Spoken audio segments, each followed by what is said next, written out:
Olá, minhas irmãs, boa noite. Que a graça e a paz do Senhor seja sobre nós. Hoje, dia 20, vamos ler Provérbios 20, que começa dizendo assim: O vinho é zombador e a bebida forte causa alvoroço. Todo aquele que é vencido por eles não é sábio. Veja que sabedoria não está em se embriagar de vinho ou bebida forte, né? 2. A fúria do rei é como o rugido do leão. Quem o provoca, peca contra a própria vida. A gente sabe que na época dos reis, né, eles mandavam e desmandavam mesmo. Então imagine você estar debaixo da fúria do rei, né? Era realmente como o rugido de um leão. Versículo 3. É uma honra para alguém ficar longe de conflitos. Olha só, minhas irmãs, como esse versículo se encaixa perfeitamente na restauração, né? No deserto da restauração. É uma honra para alguém. Então, você é honrada quando você fica longe de conflitos. Mas os insensatos envolvem-se neles. Versículo 4.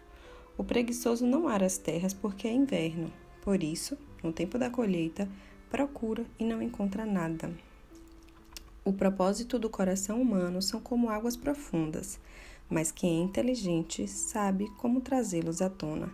Trazê-los à tona, no caso dos propósitos do coração, tem muito a ver com outro versículo lá do Novo Testamento. Em 1 João, né, no capítulo 1, no versículo 5, diz assim: Essa é a mensagem que dele ouvimos e que vos anunciamos, que Deus é luz e nele não há trevas nenhuma. Se dissermos que temos comunhão com ele e andamos em trevas, mentimos e não praticamos a verdade. Mas, se andarmos na luz, como ele na luz está, temos comunhão uns com os outros e o sangue de Jesus, seu Filho, nos purifica de todo o pecado. Então, quando o Provérbio 5 diz assim, que quem é inteligente traz à tona esses propósitos que estão no coração, tem muito a ver com andar na luz, né? Porque se andamos na luz, ou seja, se temos aquela pessoa de confiança, né, para confessar, para falar as coisas que estão acontecendo, a gente tem comunhão uns com os outros, que isso é muito importante, a gente sabe disso. Outro dia, uma irmã veio falar para mim que estava afastada da igreja, estava buscando o Senhor em casa. Eu falei, minha irmã, isso não existe. Até Jesus, né? Quando ele tinha os 12 discípulos, tinha a multidão, mas quando ele ia fazer qualquer coisa, ele não ia sozinho, ele ia com Pedro, Tiago e João. A única coisa que ele fazia sozinho era orar. Subia para o monte, ficava lá sozinho com o pai orando. Isso aí você fecha a sua porta, como diz a Bíblia, né? Fecha a porta do seu quarto e fica ali com seu pai em secreto, tudo bem. Mas comunhão é algo muito importante para o corpo de Cristo. Até porque o corpo tem que andar junto, né? Imagine sua mão andando sozinha por aí. Então, o corpo de Cristo tem que andar realmente junto. Então, busque no Senhor um lugar que você possa confiar, pessoas que você possa confiar, para andar na luz, para trazer à tona, né, esses propósitos do coração, para que o Senhor possa te guiar, né, nesses planos, em tudo que está acontecendo contigo. Porque aí, além de andar em comunhão, diz aqui o versículo 7 lá de João, que se andarmos na luz como ele na luz está, temos comunhão, o sangue de Jesus purifica a gente de todo pecado. Então, se tem pecado, a gente vai ser purificado através de andar na luz. Tá bom, minhas irmãs? Versículo 6. Muitos proclamam a sua própria bondade, mas alguém que é digno de confiança, quem o achará? O justo anda na sua integridade, felizes são os seus filhos depois dele. Quando o rei se assenta no trono para julgar, com os seus olhos dispersa todo o mal. Quem pode dizer, purifiquei o meu coração, estou limpo do meu pecado? Aqui a gente volta para o mesmo ponto. Você está sozinho, sem comunhão, e diz, eu estou me purificando do meu pecado porque eu estou aqui com Jesus conversando com ele. Minha irmã, a Bíblia diz que para andarmos na luz, como está Jesus na luz, temos que ter comunhão com os outros e o sangue de Jesus aí sim vai nos purificar. Então, precisa de arrependimento, precisa confessar e deixar aquilo que você está fazendo. Então, precisa do corpo de Cristo, precisa estar em comunhão, porque Jesus é o cabeça do corpo e nós somos os membros, né? É assim que Paulo explica, faz essa analogia para a gente entender melhor como funciona. Versículo 10. O Senhor detesta o uso de 2 pesos e 2 medidas. Ele detesta tanto uma coisa quanto a outra. Até a criança se dá a conhecer pelas suas ações, se o que faz é puro e reto. O ouvido que ouve e o olho que vê, o Senhor fez tanto um como o outro. Não ame o sono, para que você não empobreça. Abra os olhos e você terá pão de sobra. Mais uma vez, né? Veja que sempre em todos os capítulos fala sobre a preguiça. Não presta, não vale tanto, diz o comprador. Mas quando vai embora, então se gaba do negócio que fez. As coisas que o Salomão observava, né? Enquanto está ali negociando para comprar, não vale tanto. Mas depois que consegue comprar por um bom preço, sai se gabando a pessoa, né? Coisa de empresário mesmo, de negociantes. Há ouro e abundância de pérolas, mas as palavras que transmitem conhecimento são joia preciosa. Então, existem as pérolas em abundância, mas quem transmite palavra de conhecimento é como se fosse mais precioso do que as próprias joias, né? 16. Que se tome a roupa daquele que fica por fiador de um estranho, que ela sirva de penhor quando ele se compromete por estrangeiros. O pão que se ganha com fraude pode ser gostoso, mas depois a boca se encherá de areia. Pense uma boca cheia de areia.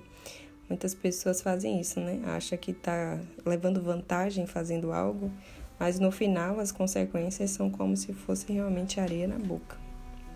18. Os planos são estabelecidos mediante os conselhos. Faça a guerra com prudência. Então, conselhos. Mais uma vez a gente vai falar aqui, abrir um parênteses para falar sobre conselhos. É muito diferente de opinião. Opinião qualquer um dá. Cuidado com as opiniões que você ouve por aí. A Bíblia diz que a sabedoria habita com os conselheiros. Então, você tem que saber selecionar quem pode te dar conselho. E uma dica muito importante sobre conselhos é: só pode dar conselhos ou quem te ama muito ou quem é especialista no assunto. Se a pessoa não te ama, né, você nem te conhece, só te vê, e não é seu pai, sua mãe ou alguém do seu círculo familiar de amizade, ou se essa pessoa não é especialista naquele assunto que ela está falando, é só uma opinião. Então não deixa descer isso para o teu coração. O 19 agora. O mexeriqueiro, ou fofoqueiro, né? Revela os segredos. Portanto, não se meta com quem fala demais. Tenha isso em mente. É um ditado muito antigo, né? Mas é verdade. Quem fala mal de alguém para você, fala também mal de você para alguém. Então, sempre que alguém vier falar contigo sobre outra pessoa, vai morrer ali em você, porque você vai fazer, sabe como? Olha, eu não tenho interesse em saber essa informação que você está querendo me passar. E eu espero que você não traga mais nenhuma desse tipo. Aí morre ali. A fofoca sempre termina no ouvido daquele que não aceita. Então, essa pessoa nem vai passar adiante. E quem sabe ela não fique um pouquinho incomodada, né, constrangida com a situação. E quem sabe até diminua, né? Então, é importante a gente saber se posicionar nesses momentos com sabedoria, com prudência, sem ignorância, né? Sem ser grossa, mas se posicionar. O versículo 20.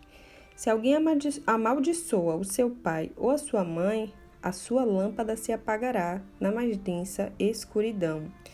Tem muito a ver com Efésios também, que fala que é importante, né, que é o primeiro mandamento como promessa, honrar o pai e a mãe para viver mais dias na terra. Então, aqui está dizendo a mesma coisa, que se um filho amaldiçoa o pai ou a mãe, a lâmpada dele se apagará e ele ficará na mais densa escuridão, né? Acaba-se os dias dele mesmo na terra. Então, muito cuidado com o pai e a mãe que você teve. Muitas irmãs eu vejo que tem muito trauma em relação à paternidade, justamente porque ou não teve ou teve um péssimo pai, né? E é muito importante que você perdoe seu pai e sua mãe, aceite eles com os erros deles, porque honrar seu pai e sua mãe não é mais obedecer, porque você é um adulto já, né? Então, você tem a sua própria vida, seus filhos, você vive na sua casa e não vive mais na casa dos seus pais.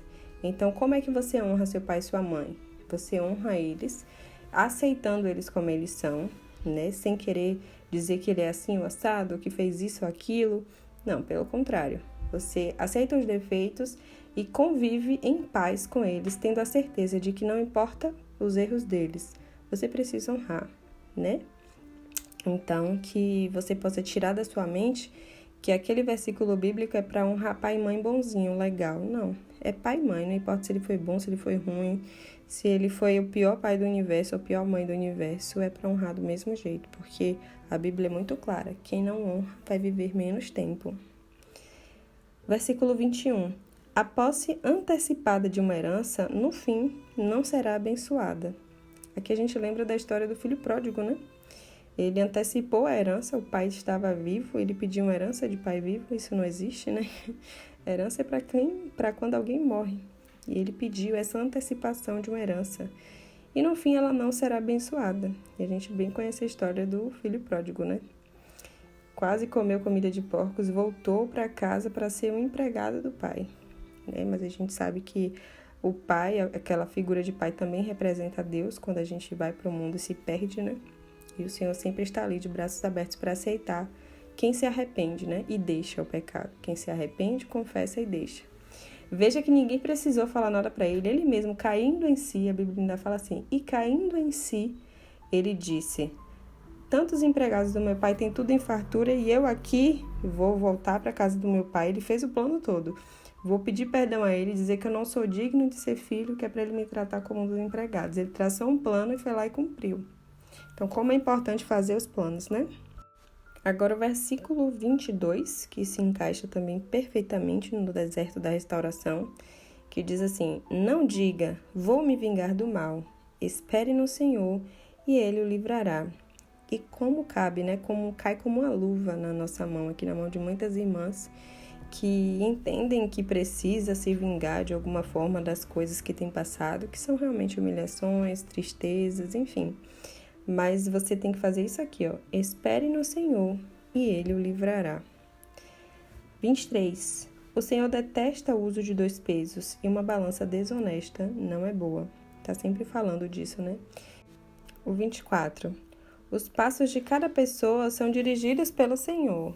Como poderá alguém entender o seu próprio caminho? Então, como alguém pode entender o seu próprio caminho se os passos são guiados pelo Senhor? Então, é a Ele que a gente tem que recorrer, né? Ele é como o nosso fabricante. Como foi Ele que nos criou, Ele é o fabricante. E quando a gente dá defeito, quando um equipamento nosso dá defeito, a gente não recorre ao fabricante para poder consertar, é exatamente assim com a gente, né? Que a gente aprenda a recorrer ao fabricante, né? Que Ele sabe exatamente o que fazer. Versículo 25. É uma armadilha dizer precipitadamente, isso é santo, e só refletir depois de fazer o voto. Aqui fala sobre fazer votos, como é importante você fazer um voto consciente e não fazer de forma precipitada, porque você precisa fazer o voto e cumprir. Versículo 26. O rei sábio peneira os maus e faz passar sobre eles a roda. O espírito do ser humano é a lâmpada do Senhor. Nosso espírito é a lâmpada do Senhor, a qual examina o mais profundo do seu ser.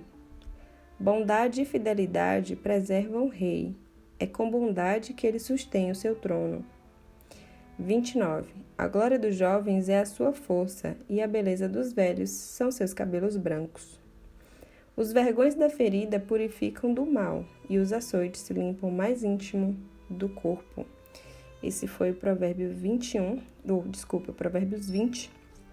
E se tem algumas coisas que a gente pode destacar aqui, o versículo 3, que fala que para a gente ser honrado, né, que é uma honra para alguém que fica longe de conflitos, que a gente precisa congregar. Aqui no 9 diz que quem pode dizer, purifiquei o meu coração e estou limpo do meu pecado? Não tem como, nós precisamos estar em comunhão com o corpo de Cristo espalhado pela face dessa terra. E o outro que deixa muito claro é sobre fofoca, né? Porque você precisa, é uma fase bem difícil, a fase 1, né? Que muitas irmãs se encontram na fase 1. E elas querem falar o tempo inteiro sobre o que está acontecendo para a gente que a gente nem conhece. Então, é muito importante que você não fale mal do seu cônjuge, por favor, porque isso é desonra também, né? Então, escolha alguém no Senhor, né? Que possa estar ali não só para te ouvir como uma forma de fofoca, mas que possa estar ali para te aconselhar. Aí sim, é uma pessoa confiável, uma pessoa que vai estar ali para te dar conselhos. E aí você desabafa com essa pessoa. Mas não chegue na padaria e fale com a moça do caixa. Não vai comprar um picolé, fale com o moço do carrinho de picolé, o jardineiro, sabe? porque essa é uma fase que, se deixar, a gente conta para todo mundo e é muito complicado. Amém, minhas irmãs? Pai, muito obrigada por mais um dia, que o Senhor tem nos abençoado com a Tua palavra, que o Senhor tem nos ajudado a compreender, Senhor, a Tua vontade para as nossas vidas, o Teu querer, Senhor. Pai, consola as minhas irmãs que estão em problemas tão confusos, Senhor, em relação ao casamento, em relação às coisas que elas têm vivido com os filhos em casa.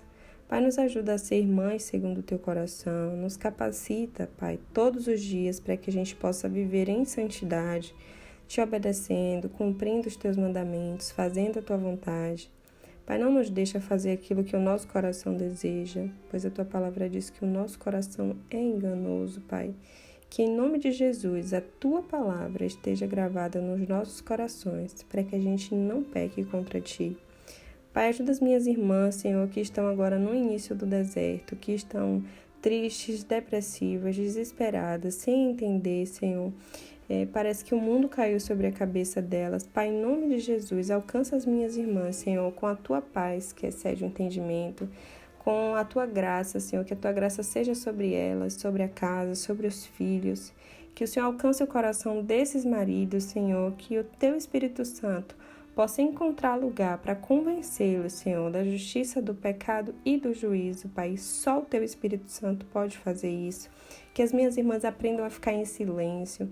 Que as minhas irmãs aprendam, Senhor, que nada que elas disserem vai mudar, a não ser confiar em Ti e descansar em Ti. Que as minhas irmãs entendam, Pai, que buscar orientações sobre onde ele está, o que tem feito, informações sobre as coisas que estão acontecendo só vão magoar ainda mais.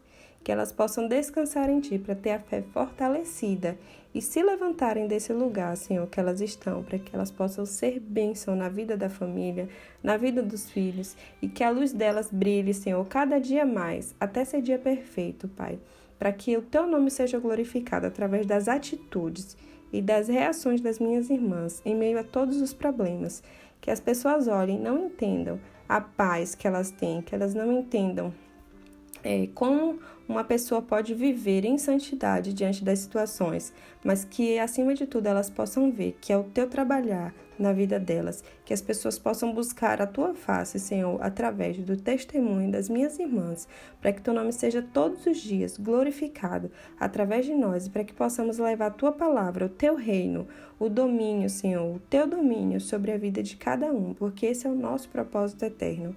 É falar para todos, é uma família de muitos filhos que se parecem com Jesus, é levar o Teu reino, é levar Jesus a essas pessoas, para que elas possam viver e imitar o nosso Senhor Jesus Cristo, porque esse é o nosso alvo, é sermos semelhantes a Jesus em tudo que fazemos. Pai, em nome de Jesus, dá clareza, Senhor, e se revela para as minhas irmãs, para que elas possam viver para Ti, não para elas mesmas. Pai, em nome de Jesus, o Deus Todo-Poderoso. Amém.